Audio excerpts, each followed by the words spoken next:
Did a board and train some aggression issues, is that correct? Correct. Okay.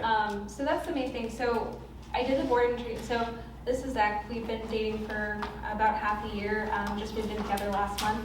I've had Marshall for 4 years in May. Okay. So when he was a puppy, he was like off the chain for obedience. And so I did 2-week board and train. Mm-hmm. When I got him back, they gave me about a 15-minute lesson on how to use like the e-collar and how to like follow up with that training. Mm-hmm. And I, at the time, wasn't good about like following up myself. Sure. And so he's kind of lost the, like some stuff stuck with him, but his leash manners are not quite there Sure. anymore.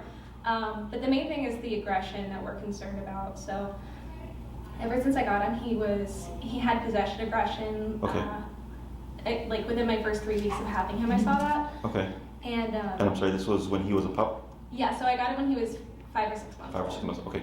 Yeah, so right away he had that like, got a hold of a toy that was like one of those bean bag things. Mm-hmm. And I tried to get away from him so he wouldn't eat all the beans. And that's when he got really like, when you describe it like he's the Hulk, like 95% of the time, he's this. Like he's like happy, super excited to meet people, really just like doing fine. And then 5% of the time he just like it's like he's this wild animal. Like Okay. so I noticed the possession aggression early, but as he's gotten older, like there's more triggers. There's like more triggers, and they're really random. So like pushing him off furniture, like if he's on the spot on the couch, like you try and like move him down with the couch. Which when we moved in together, we decided like we're not having him on furniture. Correct. That perpetuates aggression. Sure. I don't know if that's true or not, but that's what I was told. And like if he gets under a bed or under a table or something, like it's kind of like that's like his zone. And if you try and like reach under there for anything, he gets aggressive back. Yeah. And it's one of those things like it's not like he has a moment of aggression and then like goes away. Like it continues. He stays kind of stuck. Right. I see. So he has bitten 3 different people. 4. Pretty severely, Zach included. And so that's kind of what we're mostly concerned about. You know, it's one thing for the possession aggression, you know, it's kind of easier to manage in terms of like every trainer we've gone to before, they've kind of said like, just avoid that trigger. I know, I'm like, well, that would be great. Sure. But he loves to eat trash on the side of the road. So like if we go on walks and everything, you know, again, this kind of goes into the walking obedience too, but he's driven to everything, which especially, we just moved to Chicago from Ohio, and there's a lot of litter in our area, and so like it's just like hard to avoid, and once he gets it, like you can't remove it. You can't take it, yeah. And then on top of that, since there's like more aggressive triggers and they're less predictable, and you know, now we're living together, he's also got 2 cats, so we want to make sure that they're safe. Has there been any introduction with the cats at all, or no? Yeah, they actually, so initially when we moved in, the first couple weeks we had him wearing a muzzle, actually the one that you guys use here on our website. And he did okay with that, but we kind of saw that he actually does okay with the cats. We keep their food super separate. We have it like a, you know, room that they can get into and he can't. And he inhales food like a vacuum, so he eats in 2 seconds, then it's kind of done. So yeah, they've been doing okay. Okay. Also doesn't really do well with other dogs as much anymore. Like, it's kind of 50-50. Like when he was younger, I would take him to dog parks all the time, like, and he did fine, but you know, then he started getting really possessive over like the water dishes there. You know, there's like the community water bowls. And if he was playing with a ball, like he would get in fights. And then even sometimes like seeing them like meeting another dog on a walk, like I don't let them do this anymore, but like if they would like sniff each other and meet, then like most of the time it'd be fine, but then sometimes he'd like, they get in a little like short scuffle. Right, a short scuffle, like never to the point where he like injured another dog, but that we avoid that. So when he bit you, Zach, was it over like a resource? I went to pet him, but he had a ball that he found and was very possessive over. I see. And where did he get you in the hand? On the arm. On the arm. Okay, is that the bite mark there? Yeah. Okay, so it was a full-on puncture and everything. Yeah. Was it just one tooth, or was there a number of teeth that got you? It was multiple teeth. Yeah, 3 teeth. One that was like pretty bad, but multiple puncture marks. Okay, so he's legit. Mhm. Okay. But it was a bite, and then he released quickly, and then like moved away aside and moved back up from him as well. Okay. But then he still continued to be aggressive. You know, it was like went under the bed and was like growling at us from under the bed and everything. Gotcha. The other 2 times that he's bitten someone, same. The one was I had a wag walker and he had gotten a piece of trash on the walk, and I had my instructions, you know, like not to remove trash from his mouth, like trying to distract him with something because he does get possessive aggression.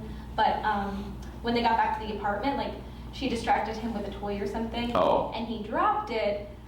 But I guess he didn't get very far away, so when she went to pick up the trash, he bit her, and that was also like a full-on puncture bite. So. Okay, and then the last one?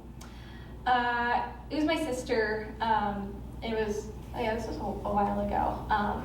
I think it was like he was under the coffee table, and that one was kind of unclear. Like it wasn't as severe of a bite,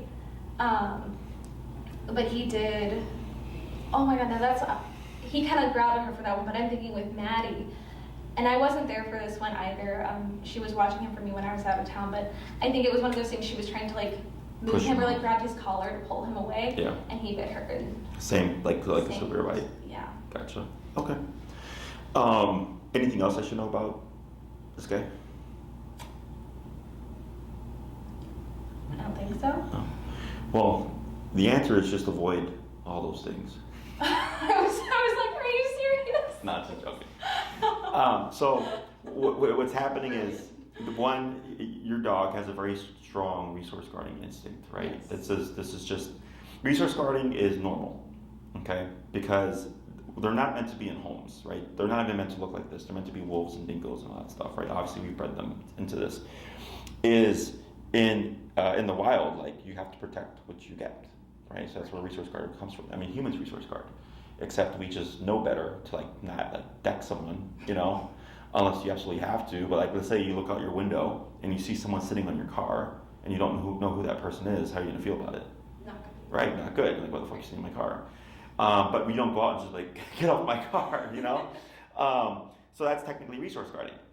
But for him, and even if it's a toy that you give him, or a bully stick that you would give him, or like an antler, he doesn't understand like, hey, bud, I got this at the store. There's plenty more of these where they came from or whatever.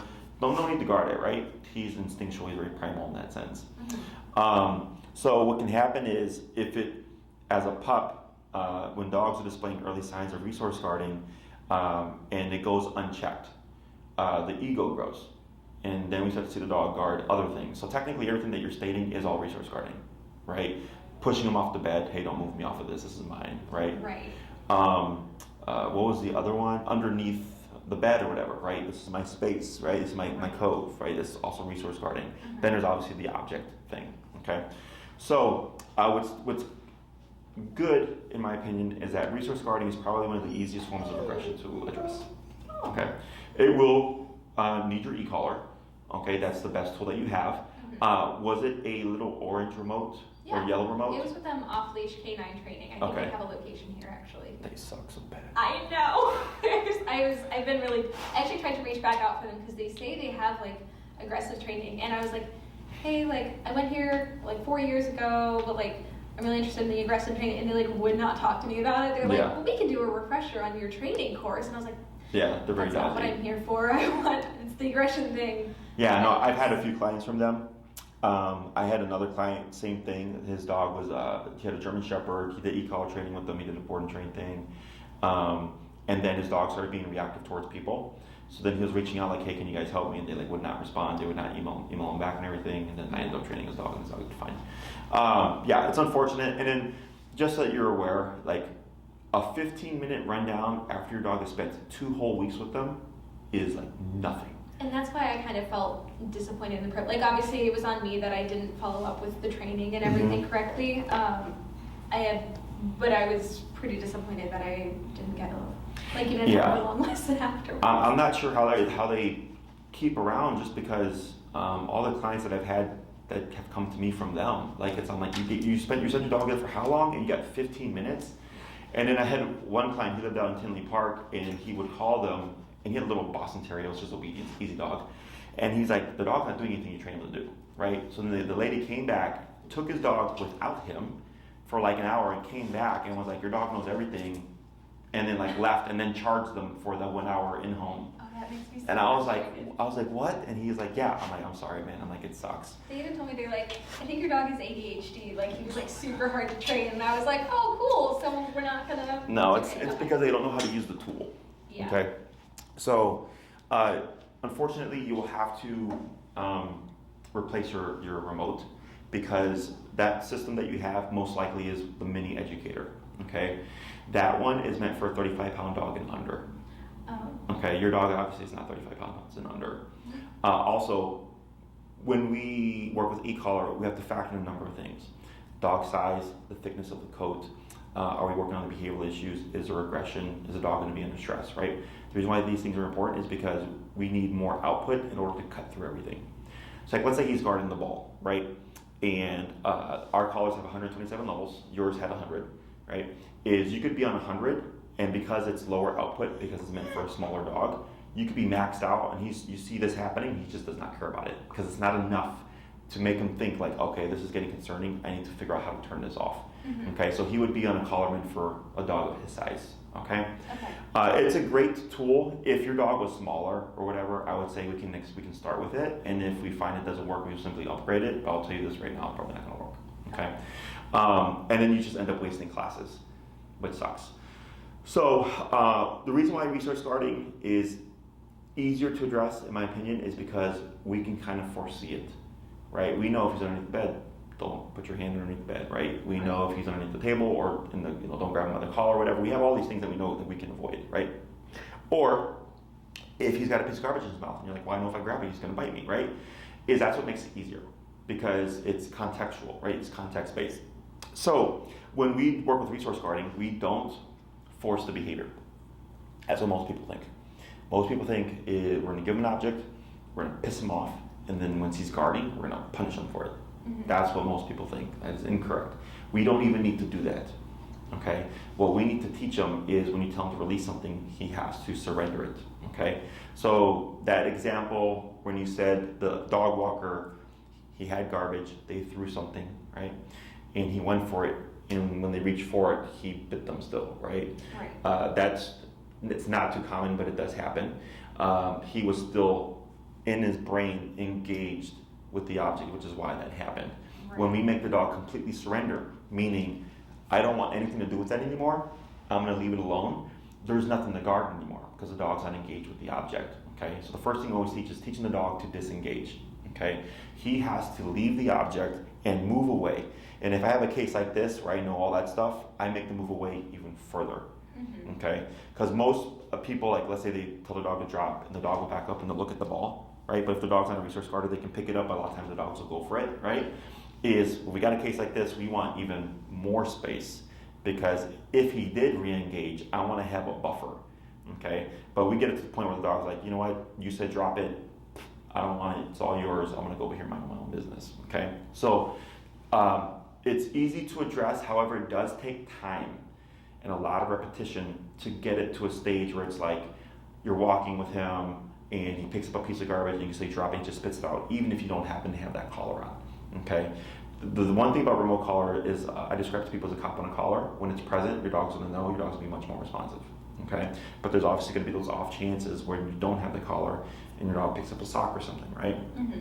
Is when you practice the drop it over and over and over again, right? Where every time you make him drop it like that, what can happen is one day when you're in that situation, you say you drop it, he just spits it out, he doesn't think otherwise, right? But it takes a lot of conditioning to get to that point. So then we have other things that we do in case you're in that scenario where it's like, shit, you can't have that, and I need to get away from him. So we have other answers, because it does happen, okay?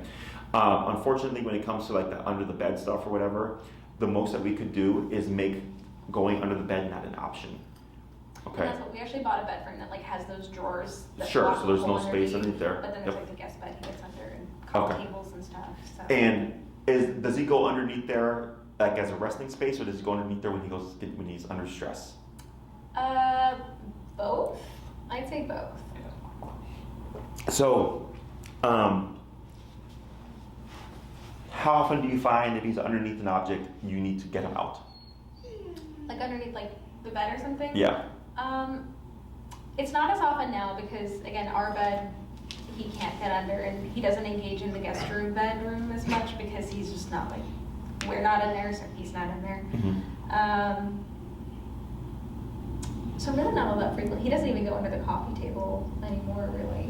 No, Also, so it's broken. most of those spaces are not options for him, and if he does go under the guest bed, usually it's at this point, I think, because he's tired, but he will, and it's cool, and he will come out when you call him. Okay. And nobody's reached under there, and the cats do not engage him whenever he's under there. Okay. Okay. I forgot about the cats too, so that's good. So what we could do, if you wanted, would be to make going underneath any kind of object not an option. The coffee table, which you said you kind of stopped, but you're kind of just proofing it, making sure like, yeah, that's never going to be an option. Okay. Just so that we avoid it. Otherwise, if it's like, no, actually, it's an easy workaround. My concern would only be if he's underneath the bed and you walk past it. Like I had a dog I worked with many years ago that would just come out and bite you just for walking past. Okay, yeah. There was one, it's never been that severe, thankfully, but I know one time when I was staying over at your place and I had him there, he was half under the bed, half out, and he had been having a nightmare, and then he or I guess it was just a dream, but he woke up and he was kind of looking around, and I put my hand down, Mm-hmm. and he lurched at my hand. He didn't bite me, but he got aggressive Sure. towards me about it. Yeah. And then growled and got back under the bed. It is his cave. That's what I've called it forever. Yeah. So that would be the only thing that I would say, if that's the case, then we definitely want to address it, because your guest or whoever, they're not going to know that, Right.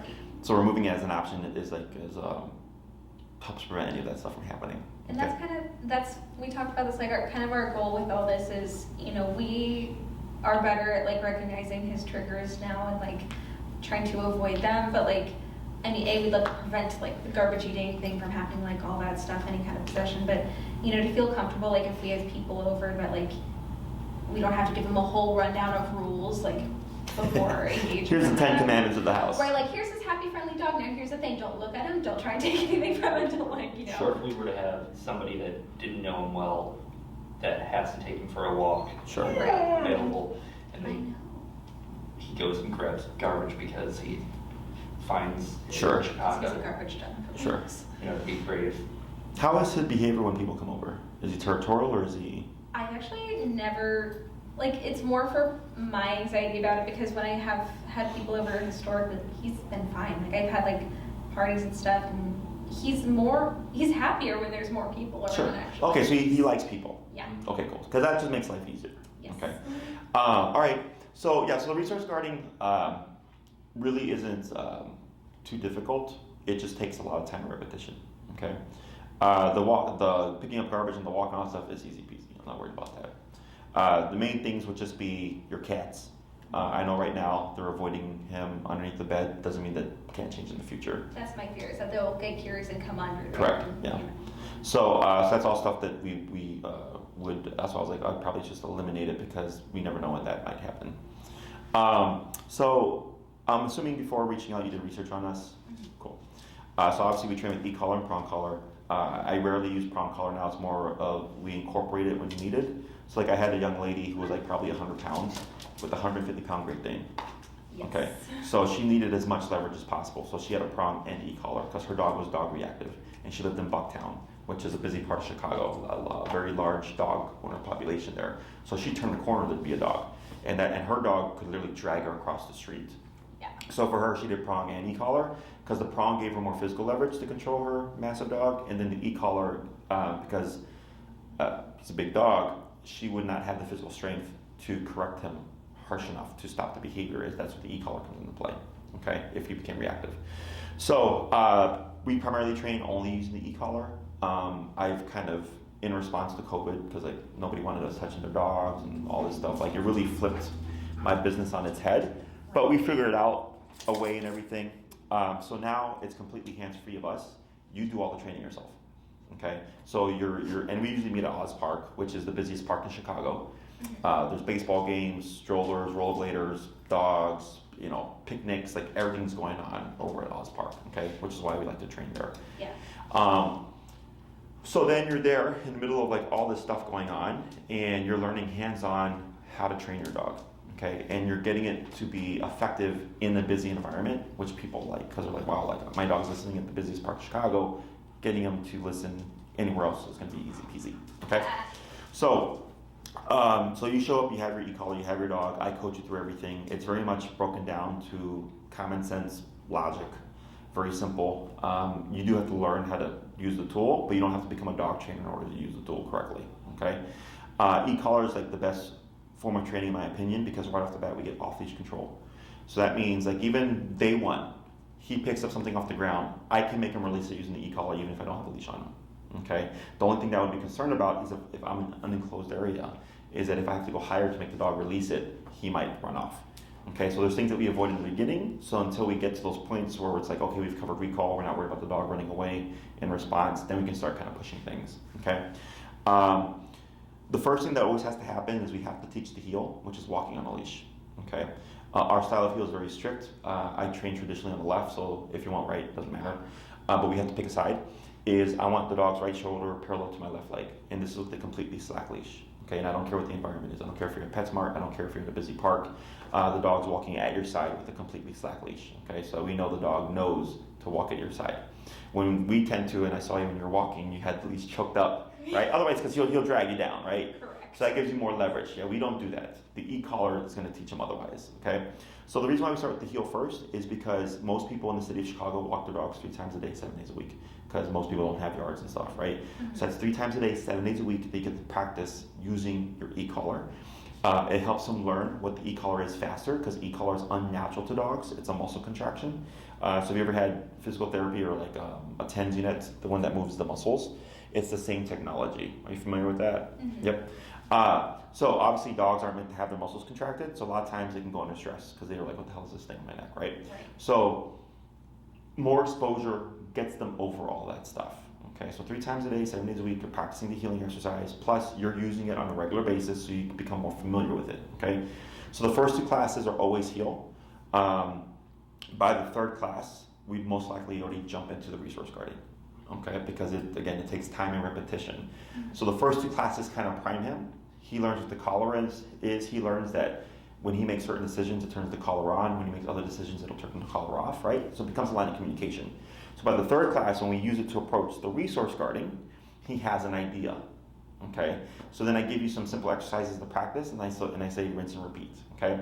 And then we would just continue on, like teaching more stuff as much as you want in terms of obedience type stuff, but then we'll touch upon the resource guarding, okay? Because it's very straightforward. So then, like, let's say you come back for your 4th class, and like, how'd it go this week? Oh, like, hey, Jesse, it was great, a lot easier. I took 1 tap, and he walked away from the object, and I was able to pick it up, and he didn't re-engage, this and that. Well, great. Keep practicing, okay? Then we can work on making the bed, underneath the bed, obviously, like, not an option and stuff. It's very simple. Once you understand how e-collar works, it's like, okay, how do I apply this to this situation, okay? It's just common sense type stuff. Questions on any of that? In terms of like the obedience and the level of control that you want with him, like what do you need your dog to be able to do? Like what is your goals with that? Definitely walking on the leash comfortably without diverting to a bunch of objects or pulling us on the leash.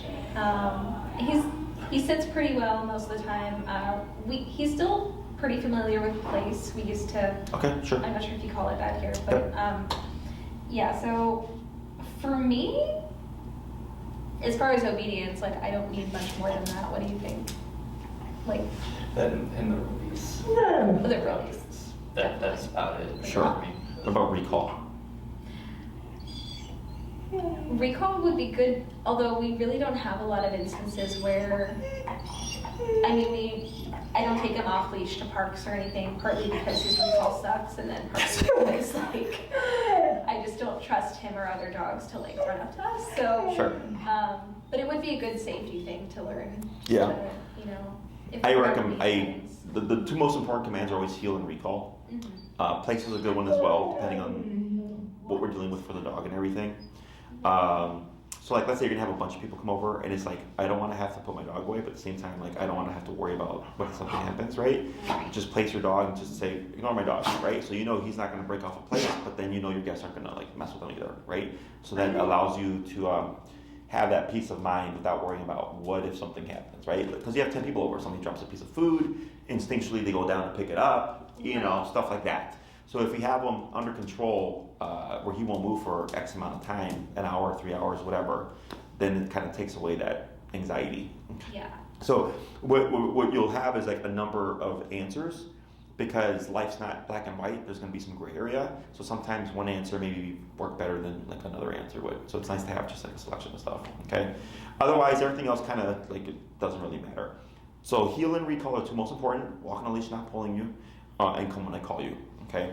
And then stationary is like the third important thing. In your case, there's value in it because of like the whole people thing. Mm-hmm. Otherwise, if your dog didn't have these issues, then it, like you're just fine with like recall and walking on a leash. Okay. Right.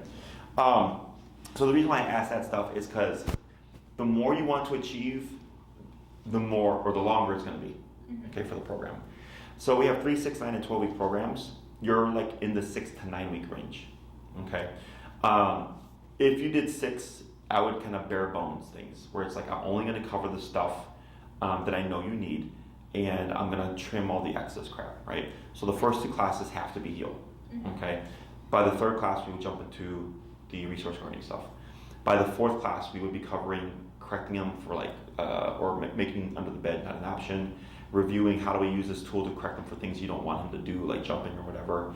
Once you understand how to discipline your dog using the collar, it's pretty straightforward. Then classes 5 and 6 are like a variable, okay? So if you feel like the resource guarding, you're making great progress, it feels very straightforward, it makes sense to you, then we can jump into recall by the 5th class, right? Or let's say he's giving you some fluff and you're like, oh crap, like, you know, we need another class on resource guarding. Well, then we would cover that in the 5th class, okay? So I'm more so focusing on the behavior because it's obviously the most important, okay?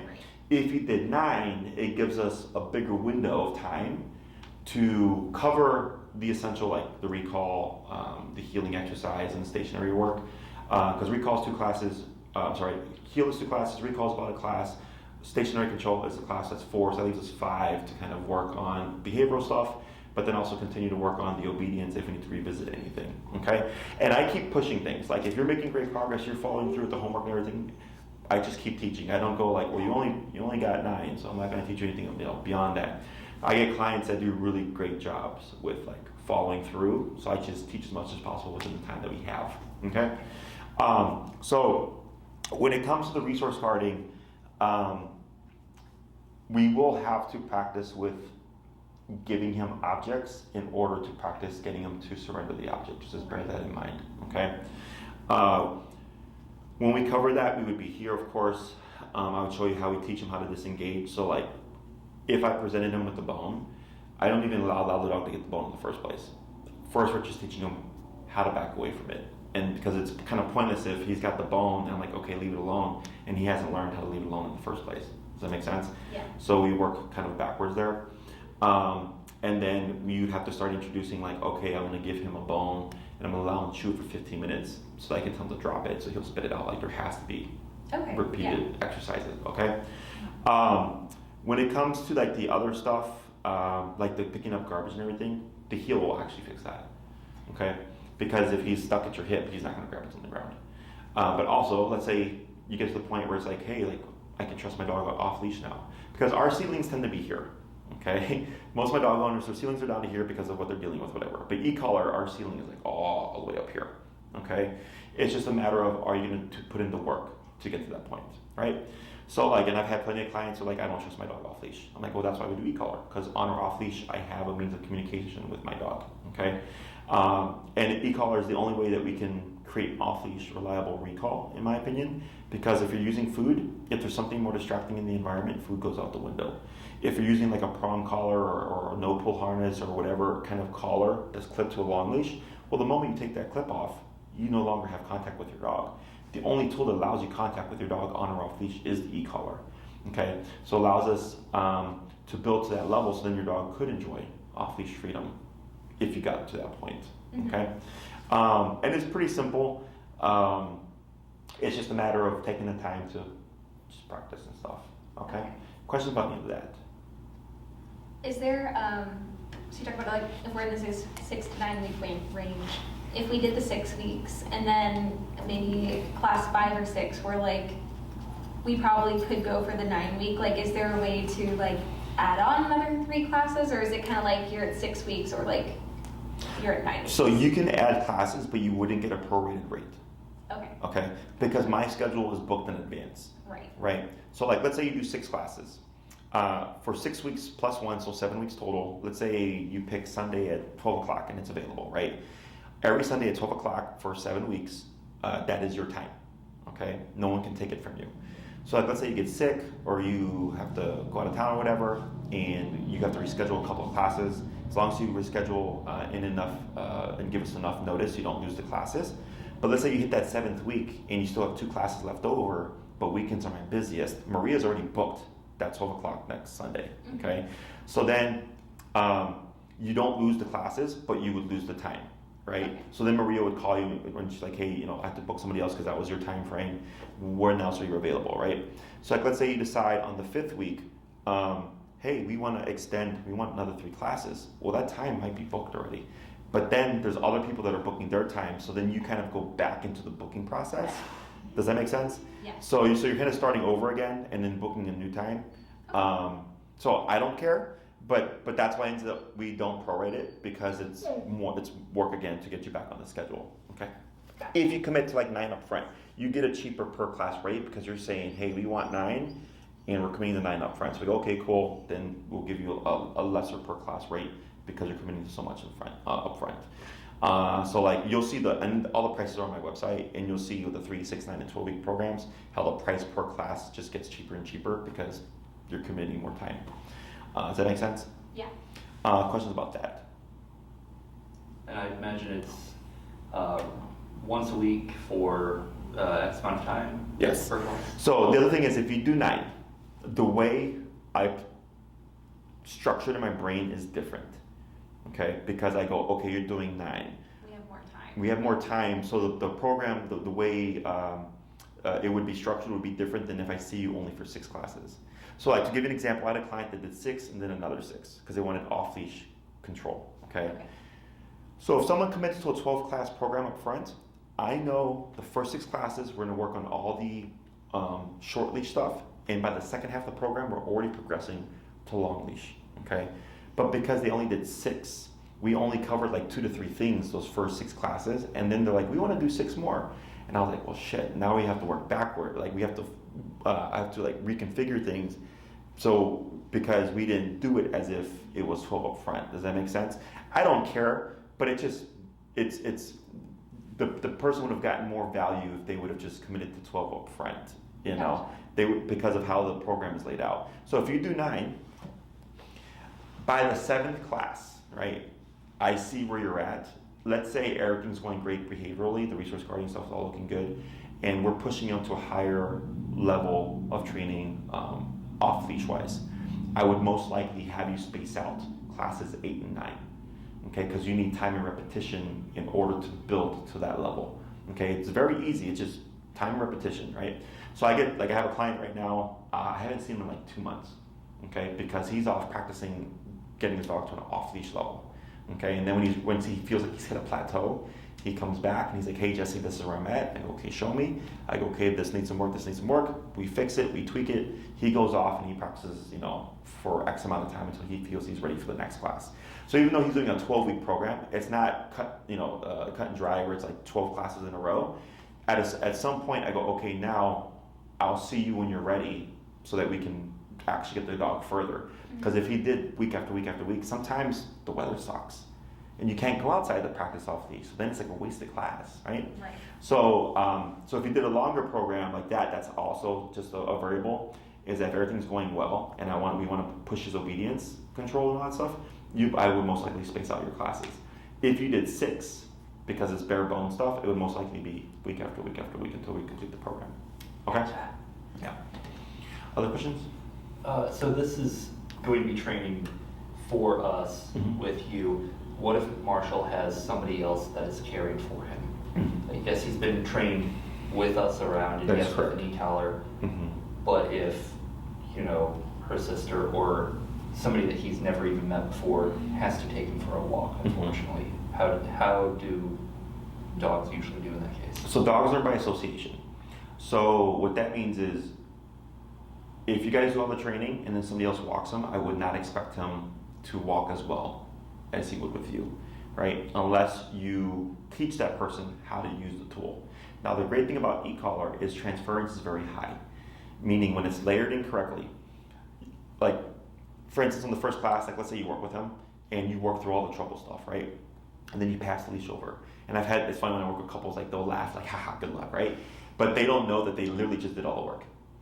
Okay, so then the dog just picks up on the last thing they learned from the previous owner, right, the first owner.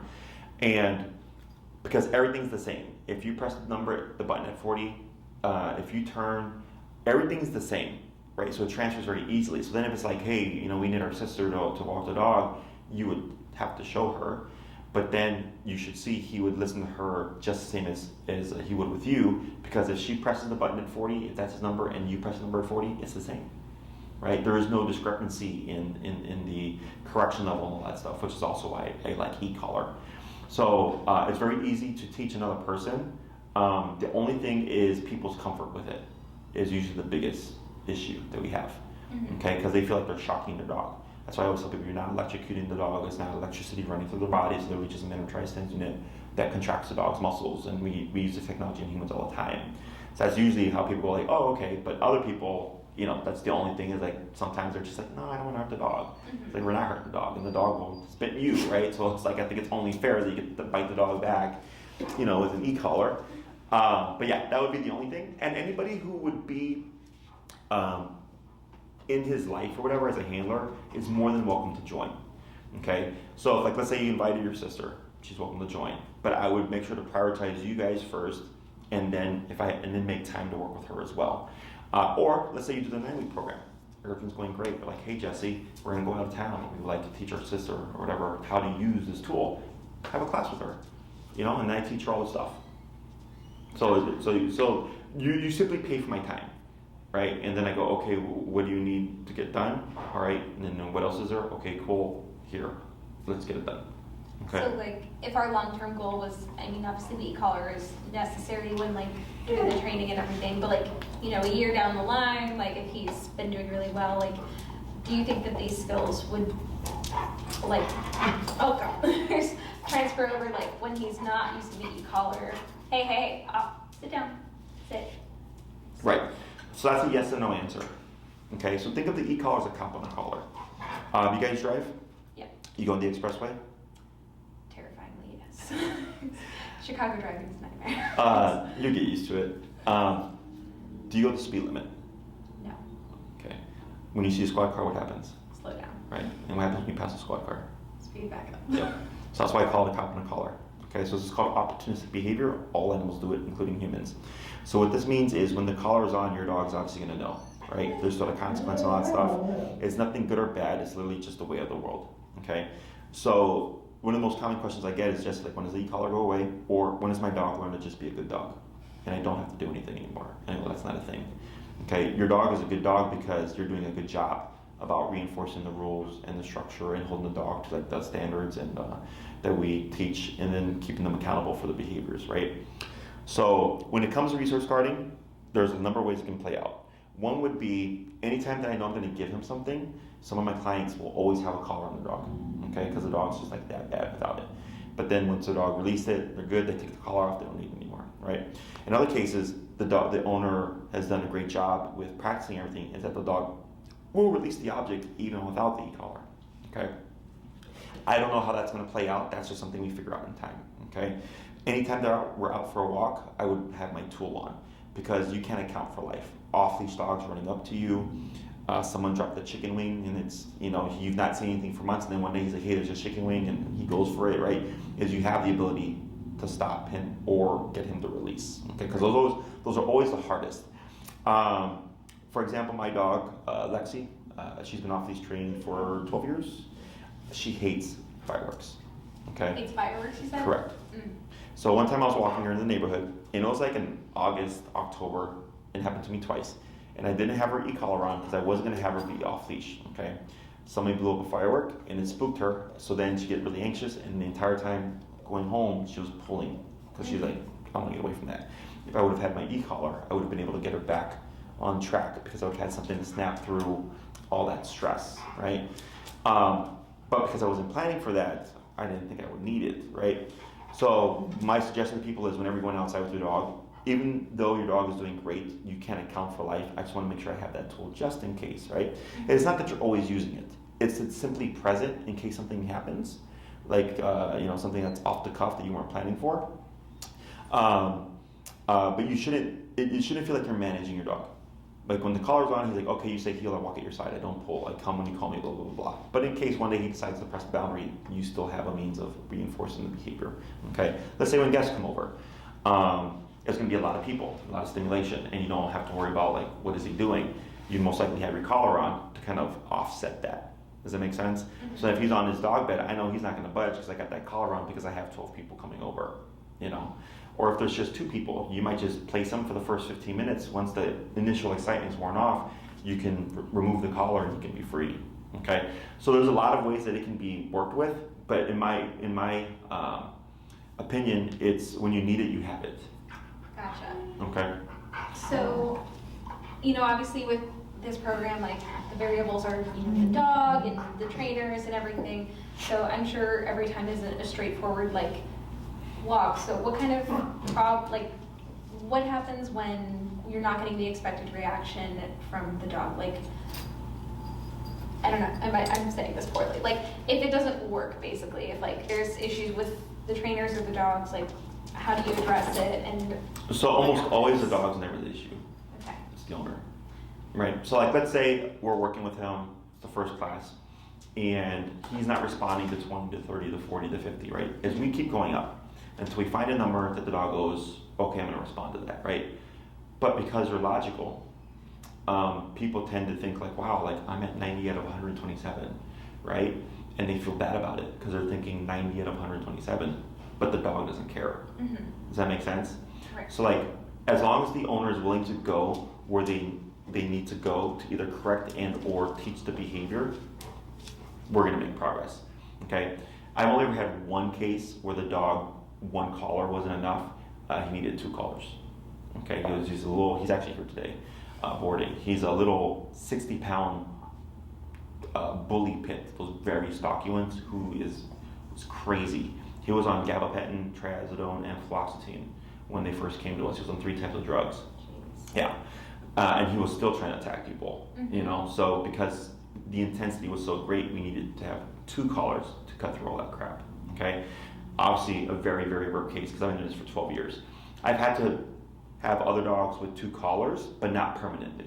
And they're typically 150-pound dogs, like Rottweilers, the big new bully breeds that they're that they're breeding now, but because the dog's 150 pounds, right? It's a lot of muscle to try to get through. So people don't factor these things in when they get their dogs, right? Because they see the dog, and like, let's say they met a Rottie before and that was like the nicest, sweetest Rottie in their life, right? That's what people see. But then they don't think about, well, what if I get a Rottie and it's not that kind of dog, right? Like the problems that can come up from that. Mm-hmm. So as long as you're willing to follow through, so if I say go to 100, as long as you go there, we will make progress, okay? When we teach e-collar, we don't just go there. We always start low and we work our way up, okay? So have you ever had TENS therapy? The muscle contract? You have? Mm-hmm. So what they most likely did is they started low, they worked their way up, and they said, tell us when it becomes too uncomfortable, right? And then when you said, oh, that's too much, they probably brought it back down again, right? It's the same thing with e-collar. We start low and we work our way up until we get the response that we're looking for from the dog, okay? Let's say it's 55, okay? And at 55, he's giving us everything that we're looking for. Then our number will be 55. Or let's say it's 15. At 15, he's giving us everything that we're looking for. Go to 15. So I will go wherever I need to get the result, but the issue is just whether or not the owner will follow through, because the dog will learn when Jesse's around, mom will go to 85. But when Jesse's not around, mom will not go to 85. And then you'll see where you're not going to make progress. Does that make sense? Mm-hmm. So, and every dog is different. Size, breed, age, none of that stuff matters. Every dog is different, okay? I could have a little 18-pound dog have a number of 80, right? And you'd be like, really? An 18-pound dog? I'm like, yeah. You know, the dog's just that physically resilient. Because dogs bite each other. Mm-hmm. You've learned that, right? So with they're very physical animals. So their tolerance for pain and discomfort is actually much higher than ours is, you know, and because they communicate through physicality, they show affection through physicality, they correct each other through physicality, they play with physicality, right? They're physical animals that people don't understand that, you know, if we do have a higher number, like I had a 7-month-old 70-pound cream retriever whose number was 90, okay? And it was the sweetest dog. And they're just like, oh my God, like how is this number 90? I'm like, because you're seeing the sweetness. Yeah. Right? The softness of personality doesn't mean your dog is not physically tough. Does that make sense? Yeah. Like someone could be the nicest person in the world, but they can kick your ass. You know, like none of those things matter. Yeah. So all those things are things that I help you figure out, and it's all common sense. When you see it in action, it's like, okay, like this makes sense, and I understand why we're here. I had the case where I mentioned I hadn't seen the guy in 2 months. His dog's name is Milo. He's a pit, a reactive pit. We didn't stop the reactivity until the 4th or 5th class, okay? Because I already knew in the first class what was most likely going to happen, which was going to be the dog was going to need max power for correction. I already knew that. But if I would have did that the first class, I probably wouldn't have seen that client for the second class, right? Because that's their impression. Mm-hmm. They're just thinking you're blasting the dog, whereas I know already that we're going to have to go there. So the first 4 to 5 classes, we started low, and we're making adjustments, and we're trying all these things until we were working our way up, okay? So by the 4th or 5th class, I said, okay, we're going to do this today, right? And I'm like, it's going to suck, but we've already tried everything else. And the owner's like, yes, we have, right? So the owner feels validated and like, okay, I understand why we're here now. Mm-hmm. So then we did that. I said, take 2 weeks because I want to make sure that this is actually going to work, okay?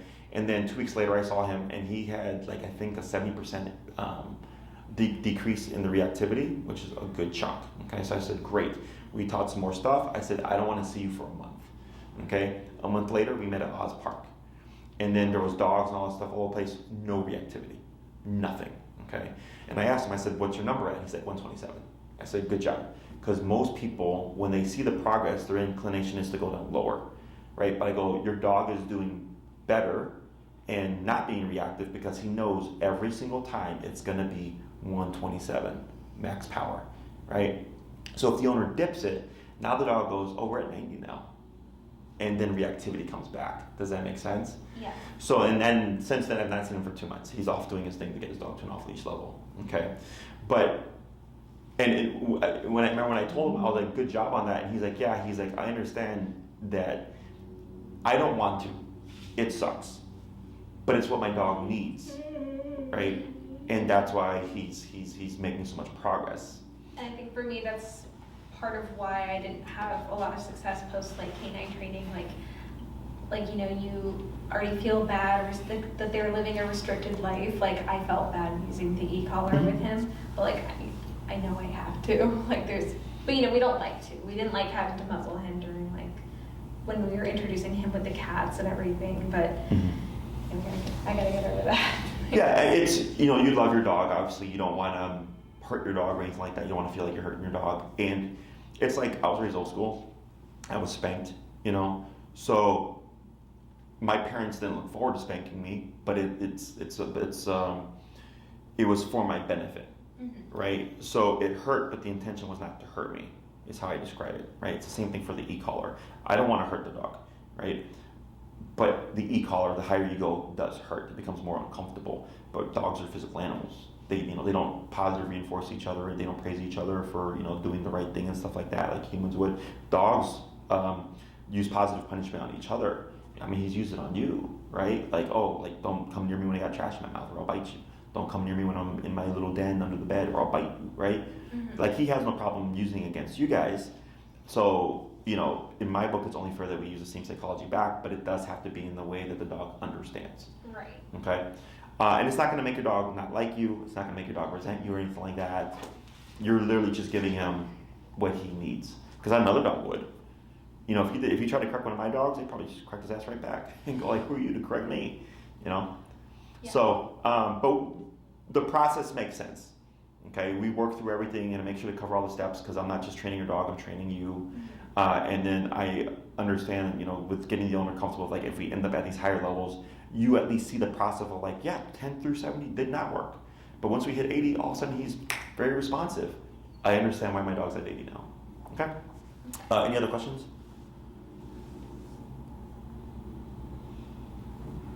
So when it comes to booking and stuff, Maria would help you with that. Okay. So talk about it, how you want to approach the 6 or 9 or what have you. But 6 would be the minimum, and then 9 with what you're wanting is a nice kind of buffer.